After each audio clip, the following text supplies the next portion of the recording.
Good afternoon, Katie. This is my final presentation on poverty and student achievement.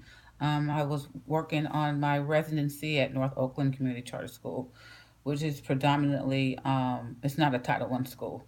And so I was trying to examine what was being done for the students the low SES students who were living in poverty at the school. And so these is what I came up with. Um, so my problem statement is the achievement gap is a notoriously debated yet widely accepted educational term that refers to the inequality of academic performance among groups of students. And this is Barton 2013. Poverty has an unequivocal impact on student achievement in the public school system. My goal was to examine how the North Oakland Community Charter School, also known as Knox, how the board of directors addresses the academic success of students living in poverty. The purpose of this qualitative case study was to examine the leadership roles, the policies, the strategies, and the goals of the board of directors at North Oakland Community Charter School. And so what I focused on was the North Oakland Community Charter School, the history, the demographics, the mission statement, their core principles, and also their strategic plan that they came up with last year.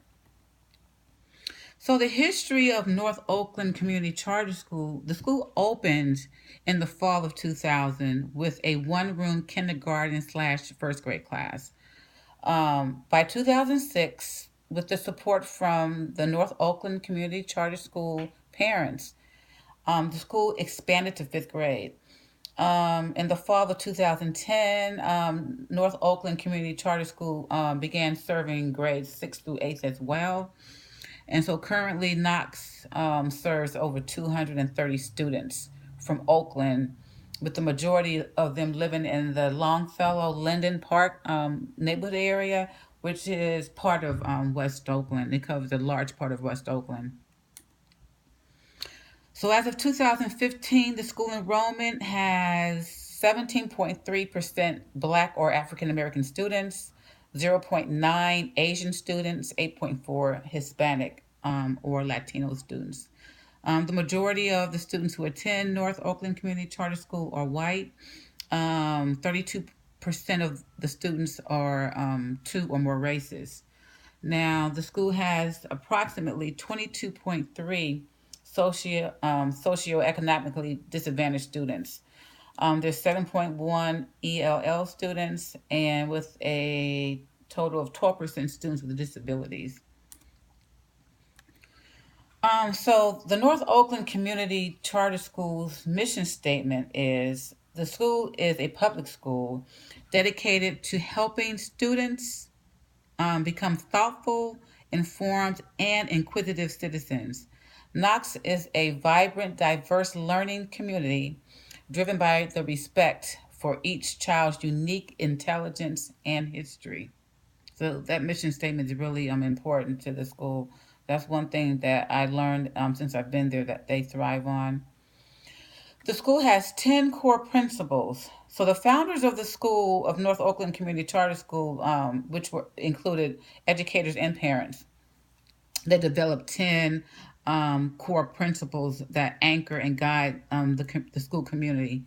It also provides a vision to which the school aspire. So the first core principle is the respect for children and their learning.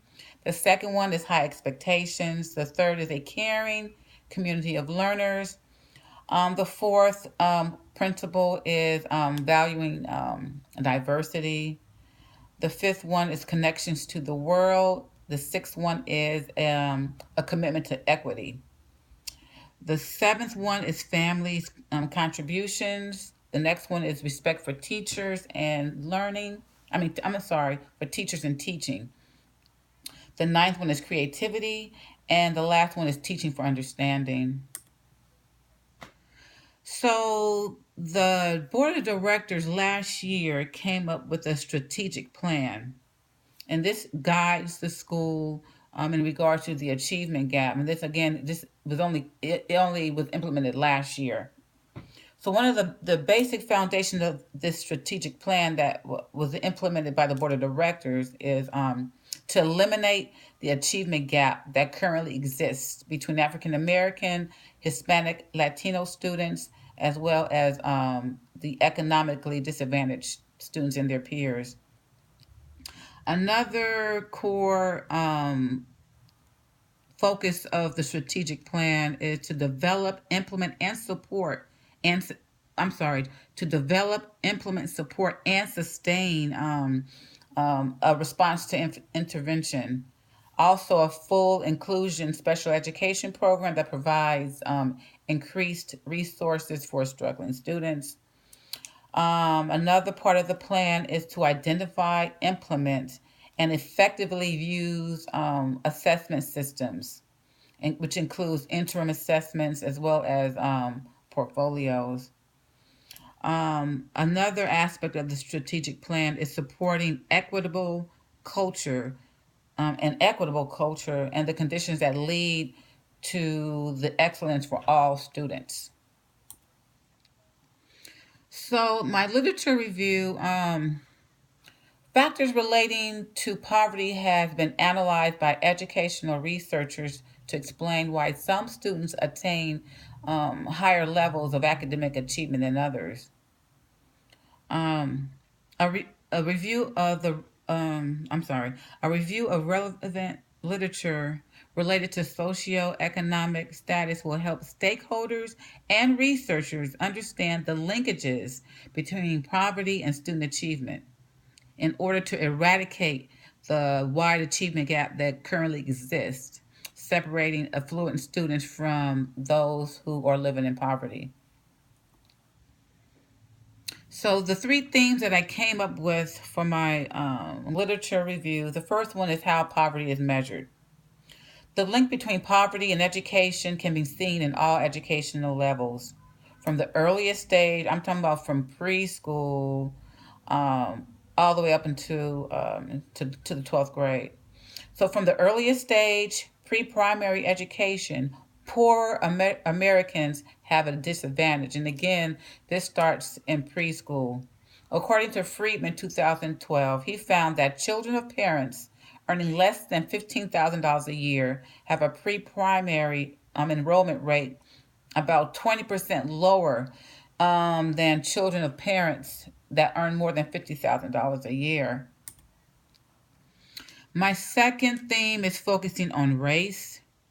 Children of color are four times more likely than their white peers to be born into family poverty, into a poor family, and suffer a lifetime of consequences ranging from diminished academic standing to increased financial stress. And that's according to Natrillo and Palace 2000. Furthermore, African American and Latino children are more likely to live in poverty and are more likely to live in neighborhoods that concentrate with concentrated poverty. And that's according to Gardner 2007. My third theme is focusing on socioeconomic status and school readiness. School readiness is developed long before the official start of a child's formal education and previous learning environments. And this is varied across social lines. This is according to Duncan, Ludwig, and Madison 2007. I'm sorry, Magnuson. Um, Middle and upper class parents frequently enroll their children in daycare programs that offer curriculum geared specifically toward preparing children for future academic success. So that's critical. If you can't afford to send your child to preschool or but Head Start is for a different status. But if you can't afford to send your child to preschool, transitional kindergarten, many times in a child, especially children that are living in poverty, when they enter kindergarten, they are already behind just because they were not able to attend preschool. So the synthesis of the literature, the gap what we know versus what we don't know.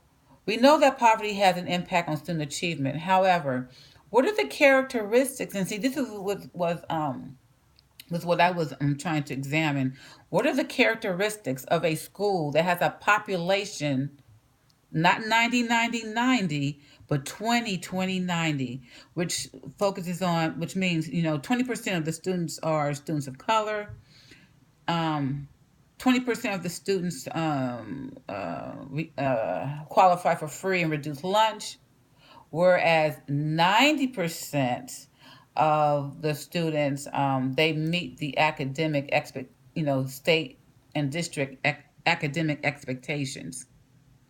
So then, again, these are schools that have low poverty rates, a low ethnic, racial, minority population with high academic achievement.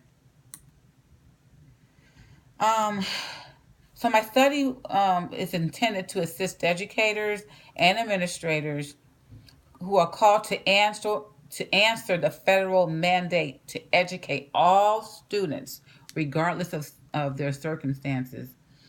The data from this research can be used to encourage funding for implementing and sustaining programs designed to meet the needs of all students, and particularly those targeted subgroup. Again, those are students of color and students who are living in poverty. So my method section, I did a focus group discussion, which was really, really, I really enjoyed that. It was really interesting for me to sit down with the board of directors, where participants of the board of directors. And so again, these are the board of directors of North Oakland Community Charter School that I did my focus group on, and it consisted of the board president, the principal of the school, and a second grade teacher. I also want to state that the board president has been the president of the board for the last 4 years, so she really knew a lot in regards to the history of the board and so forth. Whereas the principal and the second grade teacher, because I wanted to try to get various aspects from the board member, so that's why I chose the president and then the administrator, which is also the principal of the school, and a second grade teacher. And so this is only their first year on the board. However, they had a lot of information that was really critical to what I needed to know.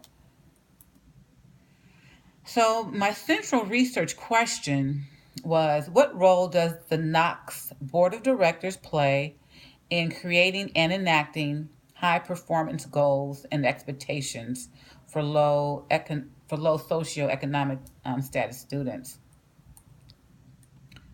And so the response, and again with this response, I took the response um, from the board president, the teacher, and the principal. So according to the president of North Oakland Community Charter School Board of Directors, the first thing she said that must be done is to increase the number of low SES students at Knox. Because right now, again, well, according to the information that we have right now, the majority of the students who attend Knox are not from a lower economic background. So what the board is doing, they created a policy around the admissions to serve 40% of the incoming kindergartners that come to the school. Now, normally these students would normally attend neighboring schools, which is Hoover and Emerson, and yet those schools, Hoover and Emerson, are less highly rated neighboring schools. And so it gives, if you start in kindergarten, with a certain percentage of students who are from a low income background, then that's how you're able to have more students of that status there, and that's how you're able to you know equal the playing field. Because like I said, right now the majority of the kids are not from low SES backgrounds. So again, these students would normally attend Hoover, and Emerson, which is